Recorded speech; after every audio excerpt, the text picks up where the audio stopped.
The world is unfair but not in the way you think. ప్రపంచంలో 8 billion మంది ఉన్నారు, కానీ మిలియనర్స్ కేవలం 58 మిలియన్ మాత్రమే. అంటే 1% కూడా కాదు. ఈ 58 మిలియన్లో 30 years కన్నా చిన్న వాళ్ళు కేవలం 1.2 మిలియన్ మాత్రమే. అంటే 98% మంది మిలియనర్స్ కావడానికి దశాబ్దాలు పడుతున్నాయి. ఈ 98%లో మీరు ఉండాలనుకుంటే ఈ వీడియో స్కిప్ చేసి వెళ్ళిపోండి. లేదు, రిమైనింగ్ 2%లో ఉండాలనుకుంటే ఈ వీడియోని చివరి వరకు చూడండి. ఈ 2%లో ఉండకుండా వెనక్కి లాగే 5 మిస్టేక్స్ గురించి తెలుసుకుందాం. Slow lane mind set. మనకి చిన్నప్పటి నుంచి చెప్పిన అద్భుతమైన అబద్ధం, బాగా కష్టపడి మంచి ఉద్యోగం కొట్టి శాలరీలో 10% సేవ్ చేసి స్టాక్ మార్కెట్ లేదా ఇండెక్స్ ఫండ్స్లో ఇన్వెస్ట్ చేయి, 60 years ఏజ్లో హ్యాపీగా రిటైర్ అవుతావు. వినడానికి చాలా బాగుంటుంది, బట్ ఇన్ రియాలిటీ అస్సలు వర్కౌట్ అవ్వదు. ఒకవేళ 2008 మార్కెట్ క్రాష్లా ఏమైనా జరిగితే మీ ఇన్వెస్ట్మెంట్స్ కుప్పకూలిపోవడంలో ఏ అనుమానమూ లేదు. లేదు, మీరు నిజంగానే 60 yearsలో కోటీశ్వర్లు అయినా ఏం ఎంజాయ్ చేస్తారు ఆ ఏజ్లో? ఈ మైండ్ సెట్తో ఉంటే మనం ఎప్పటికీ 2%లో ఉండలేం. మైండ్ సెట్ చేంజ్ చేయాలి. రిచ్ పీపుల్లా ఆలోచించడం స్టార్ట్ చేయాలి. జాక్ మా ఇంగ్లీష్ స్కూల్ టీచర్ నుంచి అలీబాబా ఫౌండర్ $1 billion బిజినెస్ని స్థాపించాడంటే మైండ్ సెట్ చేంజ్ చేయడం వల్లే. Trading time for money. Work hard, get paid is a trap. For example, మనం క్లీనర్ని ఒక అకౌంటెంట్తో కంపేర్ చేస్తే క్లీనర్ అకౌంటెంట్ కన్నా చాలా ఎక్కువ కష్టపడతాడు. బట్ శాలరీ ఎవరికి ఎక్కువ ఇస్తారు? క్లీనర్కి ఇస్తారా? అకౌంటెంట్కే కదా. మన టైంని మనీతో ట్రేడ్ చేసినంత వరకు రిచ్ కాలేం. మనకుండే 24 అవర్స్లో పెద్దల మాటలు విని గట్టిగా కష్టపడి ఒక 10 hours వర్క్ చేసి 1000 రూపీస్ సంపాదించామనుకోండి. ఈ విధంగా మీరు 27 years కష్టపడితే 1 crore రూపీని రీచ్ అవుతారు. అది కూడా without any tax deductions. And అప్పటి 1 crore రూపీస్ ఇప్పటి 30-40 lakhsతో సమానం. మనం యాక్టివ్గా కష్టపడితేనే డబ్బులు వస్తాయి, లేదంటే రావు అంటే మనం రిచ్ అవ్వడం చాలా కష్టం.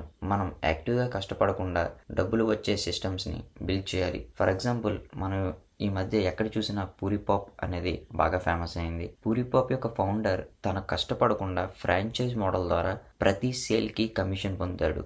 దీన్నే మనం ప్యాసివ్ ఇన్కమ్ అంటాం. మనం కూడా ప్యాసివ్ ఇన్కమ్ని బిల్డ్ చేసుకోవాలి రిచ్ అవ్వాలంటే. Ignoring the power of leverage. అంతా నేనే చేయాలనుకోవడం, మంచి టీంని బిల్డ్ చేసుకోకపోవడం, ఒక ఇన్కమ్ సోర్స్ మీదే డిపెండ్ అవ్వడం మనం చేస్తున్న అతిపెద్ద మిస్టేక్స్. ఇన్స్టెడ్ ఆఫ్ దిస్ మనం పీపుల్ని హైర్ చేసుకోవాలి, పీపుల్ నాలెడ్జ్ని యూస్ చేసుకోవాలి, పీపుల్ మనీని యూస్ చేసుకోవాలి. పీపుల్ మనీని యూస్ చేసుకోవడం అంటే వాళ్ళని మన బిజినెస్లో ఇన్వెస్ట్ చేసేలా చేసి మన బిజినెస్ని ఎక్స్పాండ్ చేసుకోవడం. Small thinking and playing it safe. చాలామంది ఏమనుకుంటారంటే రోజుకి 1000 రూపీస్ సేవ్ చేస్తే 30 yearsలో రిచ్ అవ్వచ్చుగా అనుకుంటారు. సేఫ్గా ఉందామంటే ఎప్పటికీ 2%లో ఉండలేం. ఇలా చిన్న చిన్న విషయాలపై కాకుండా we need to focus on big money moves, building businesses, high value investments, taking calculated risks. 2002లో ఎలాన్ మస్క్ పేపాల్ని ఈబేకి $180 million సెల్ చేశాడు ఆఫ్టర్ ఆల్ ట్యాక్స్ డిడక్షన్స్. ఆ $180 million $80 million టెస్లాపై ఇన్వెస్ట్ చేశాడు. ఎప్పుడైతే electric cars were considered as a joke, ఆ $80 million ఇప్పుడు $800 million అయింది. అండ్ రిమైనింగ్ $100 million స్పేస్ ఎక్స్లో ఇన్వెస్ట్ చేశాడు. When space sector is completely dominated by government. ఇప్పుడు నాసాతో $1.6 billion కాంట్రాక్ట్ని సంపాదించాడు.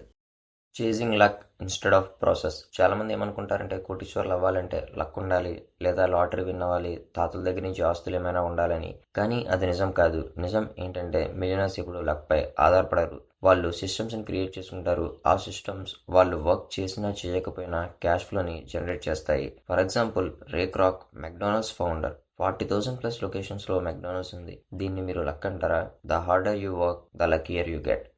ఓకే, సక్సెస్ఫుల్గా మిస్టేక్స్ గురించి తెలుసుకున్నాం. ఇప్పుడు 2%లో ఉండాలంటే ఏం చేయాలో చూద్దాం. Step 1, identify a problem. Money follows value, value comes from solving problems. చాలామంది అంత సంపాదించాలి, ఇంత సంపాదించాలి అనుకుంటారు. కానీ వాళ్ళకు అర్థం కాని విషయం ఏంటంటే మనీ మనం సాల్వ్ చేసే ప్రాబ్లమ్స్ యొక్క బై ప్రొడక్ట్ అని. మనం ఎంత పెద్ద ప్రాబ్లమ్ సాల్వ్ చేస్తే అంత ఎక్కువ సంపాదిస్తామని. మనం సాల్వ్ చేసిన ప్రాబ్లం 10,000 మందికి ఉపయోగపడితే 10,000, 1,00,000 మందికి ఉపయోగపడితే 1,00,000 రూపాయలు సంపాదిస్తామని. How to find a problem. ప్రతిరోజు జనాలు ఫేస్ చేస్తున్న స్ట్రగుల్స్ని అబ్జర్వ్ చేయండి. మార్కెట్లో ఉన్న అవకతవకలను కనిపెట్టండి. కంప్లైంట్స్ని క్లోజ్గా అబ్జర్వ్ చేయండి. మీరు గ్యారంటీ ప్రాబ్లమ్ని కనిపెడతారు. ఫర్ ఎగ్జాంపుల్, మనం జీరోదాని చూసుకున్నట్లయితే, జీరోదా మార్కెట్లోకి ఎంటర్ అవ్వకముందు ట్రెడిషనల్ స్టాక్ బ్రోకర్స్ చాలా హై కమిషన్స్ని ఛార్జ్ చేసేవారు. జీరోదా దీన్ని ప్రాబ్లం కింద ఐడెంటిఫై చేసింది. Step 2, create a solution and validate it. డైరెక్ట్గా ప్రాబ్లమ్ సాల్వ్ చేసే ప్రొడక్ట్ లేదా సర్వీస్ని బిల్డ్ చేయండి. ఐడియాని చిన్నగా ఎగ్జిక్యూట్ చేయండి. ఫ్రీ ట్రయల్స్ ఆఫర్ చేయడం లాంటివి చేసి స్లోగా మార్కెట్లోకి ఎంటర్ అవ్వండి. ఎలాగైతే జియో సిమ్స్ మార్కెట్లోకి free sims and free unlimited calls and 4GB data daily అని ఎంటర్ అయ్యిందో అలా. మనం జీరోదాని చూసినట్లయితే, zero brokerage on equity delivery trade and flat 20 fee on intraday and FNO trades అనే సొల్యూషన్తో మార్కెట్లోకి ఎంటర్ అయింది. Step 3, scale and multiply. చాలామంది ఇక్కడే ఫెయిల్ అవుతారు, సొల్యూషన్ స్కేల్ చేయడం దగ్గర.